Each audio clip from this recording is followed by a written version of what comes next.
Alright, everybody, so here we go. See if I can clean that. Sorry.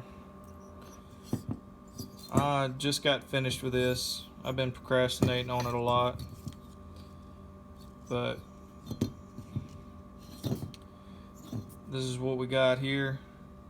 I don't know how much I'm going to show of the actual porting. I know I showed a little bit of it. It wasn't super great because I could keep the cylinder what I was trying to show in frame. But so I don't know how much of that you're going to see, but this is the final product. I reshaped the intake. That's all I did. No need to do anything else. Not for what I'm doing. My exhaust took a little bit. Took about 3 degrees off there. Not bad. Most significant change is here because you can see what it looks like stock.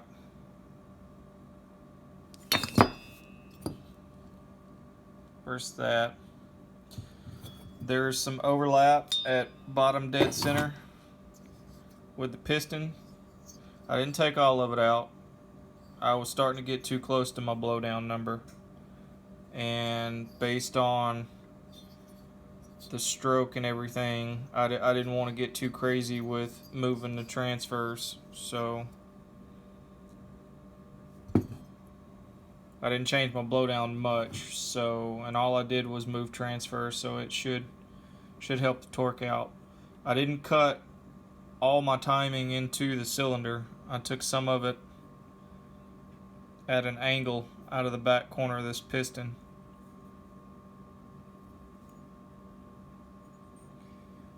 And see what that's going to do is as it opens up, that air is going to go this way.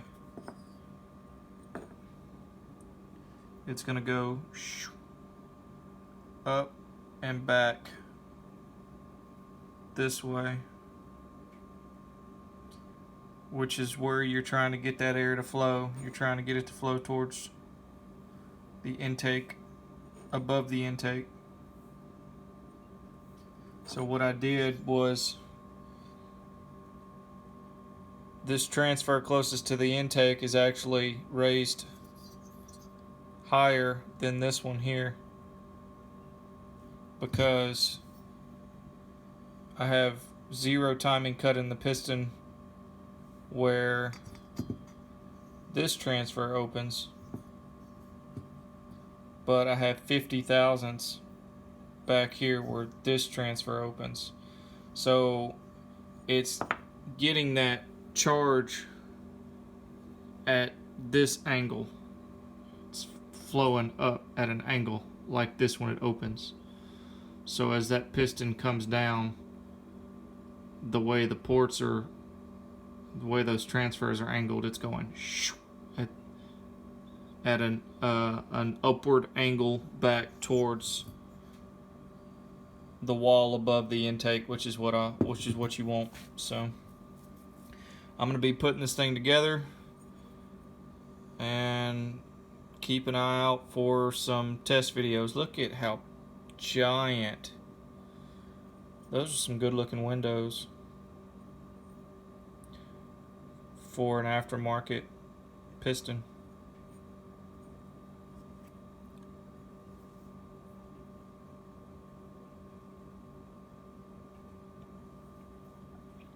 Anyway, that's that. So I'm going to get this thing put back together and start it up, and we'll start breaking her in. See how she runs. Y'all have a good one. How's it going, everybody? So, was finally finished the 361 last night. It's got a stock muffler on it. I didn't do much. I didn't want to do anything to the muffler because my neighbor's leaving. Because the internal baffle is so difficult to get out. So I'm just going to get an aftermarket muffler that doesn't have the baffle and then modify that one. So it's still a little restricted, so just know that this isn't near about what it could be.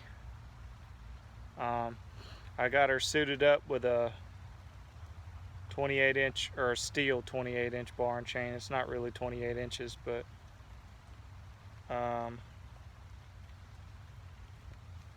what is that? That's a 28-inch full comp RS chain is what it is. So I'm gonna fire it up and let you listen to it. Hopefully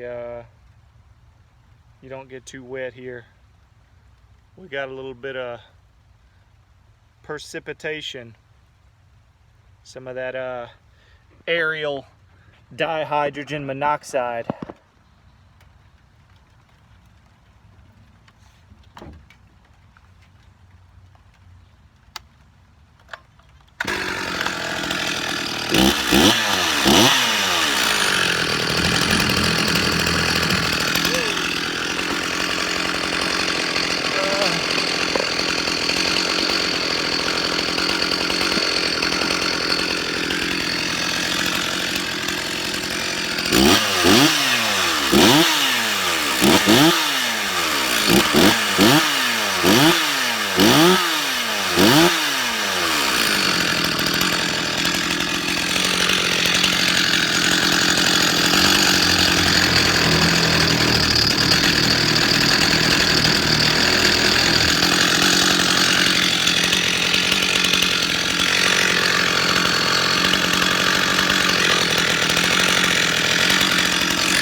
Still a little rich too.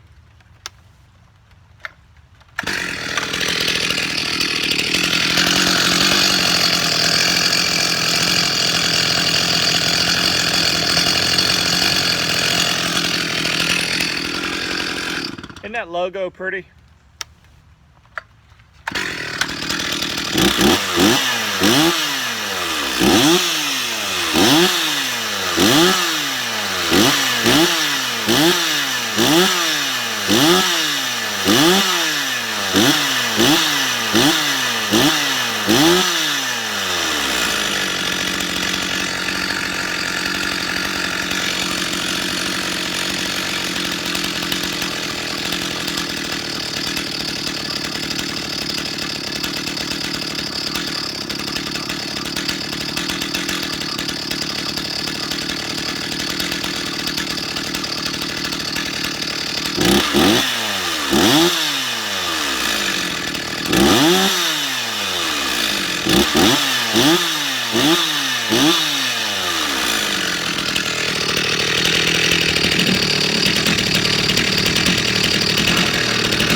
That chain is came off my grinder.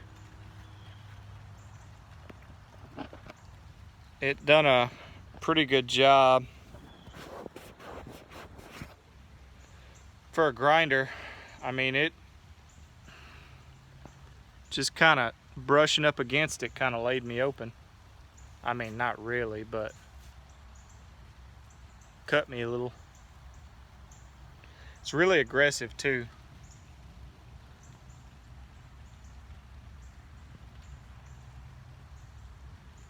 Really aggressive. That top plate angle is, it's like 35 degrees, I think, which is pretty steep. It's like one grind. It's one grind from stock, so there's gonna be a lot of adjusting to it. So anyway, I just wanted to show y'all that.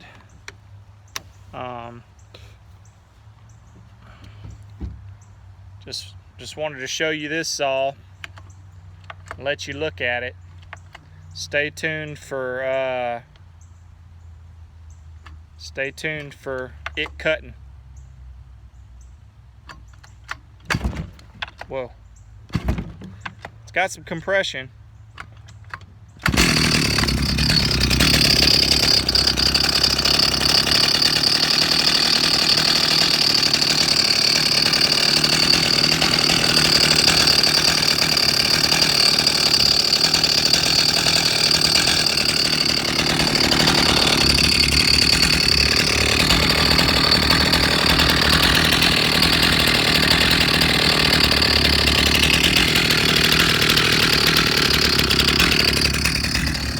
I'm also thinking about adding a 3/4 wrap and West Coast cover to it.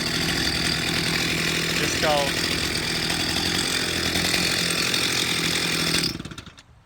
speeding up a little bit. I think the carburetor I think it just needs to be run. It hadn't been run a long time. So anyway, y'all have a good one. We'll see you next time.